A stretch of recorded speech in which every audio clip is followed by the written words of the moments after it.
राधे राधे। भगवान की कृपा से आप सब अच्छे होंगे। पितृपक्ष 29 सितंबर से शुरू हो रहा है और ये 14 अक्टूबर तक रहेगा।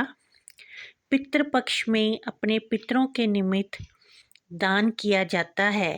यमराज ने पितरों को 15 दिन दिए हैं कि वो धरती पे जाकर अपने जो बच्चे हैं उनके घरों के आगे जाकर उनको देखते हैं और वो ये नोटिस करते हैं कि हमारे बच्चों के मन में हमारे लिए कितना आदर है। इन 15 दिनों में पितरों की पूजा से हम जो चाहते हैं वो हमें वो देकर जाते हैं और जो लोग उनके निमित्त दान करते हैं उनकी तिथि पर उनके नाम पर वस्त्र भोजन ब्राह्मण को देते हैं तो पितृ दोष भी समाप्त हो जाता है। घर में रुके हुए कार्य बनने लगते हैं, जैसे कि पितृ दोष से शादी, संतान की उत्पत्ति में बाधा, ऐसे जो बाधा होती हैं वो घर में होती हैं। लेकिन अब जब हम पितरों का आदर करते हैं तो ये पितृ दोष समाप्त हो जाता है और घर में भी फिर शादी ब्याह के आयोजन भी होते हैं और रुके हुए कार्य भी बनने लगते हैं। अगर पितर हमसे रुष्ट होते हैं तो व्यापार भी नहीं चलता। इसलिए श्राद्धों में अवश्य ही उनकी तिथि पर उनके नाम पर भोजन, वस्त्र, चप्पल, टॉर्च, छाता, ये सब चीज़ें ब्राह्मण को अवश्य ही दान देनी चाहिए। फिर वो अगर रुष्ट भी हों तो वो मन से कोई भी उनके मन में अगर बात है तो भुला देते हैं, तो अपने बच्चों को आशीर्वाद देते हैं तो फिर से घर के सारे कार्य बनने लगते हैं, व्यापार भी चलने लगता है। अगर कहीं नौकरी में बाधा है तो वो भी समाप्त हो जाती है और जो आगे उनका वंश है वो खुशी खुशी रहता है। और अगर संतान उत्पत्ति में कोई बाधा है वो भी समाप्त हो जाती है और घर में अवश्य ही संतान की उत्पत्ति होती है।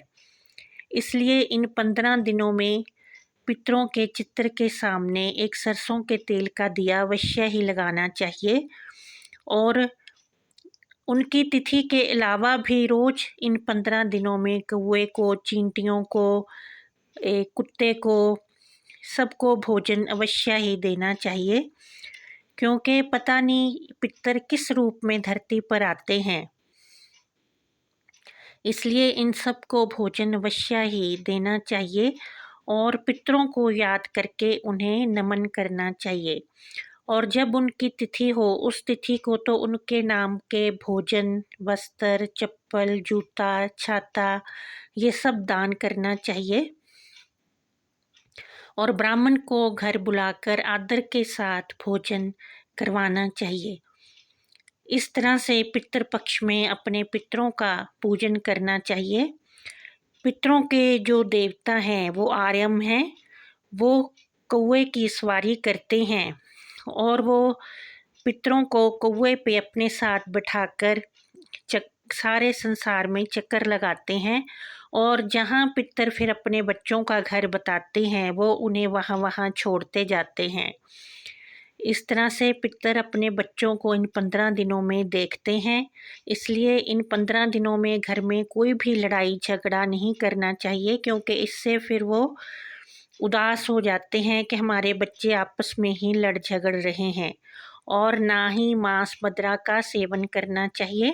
अगर संभव हो तो लहसुन प्याज के बिना भी इन 15 दिनों में भोजन बनाना चाहिए।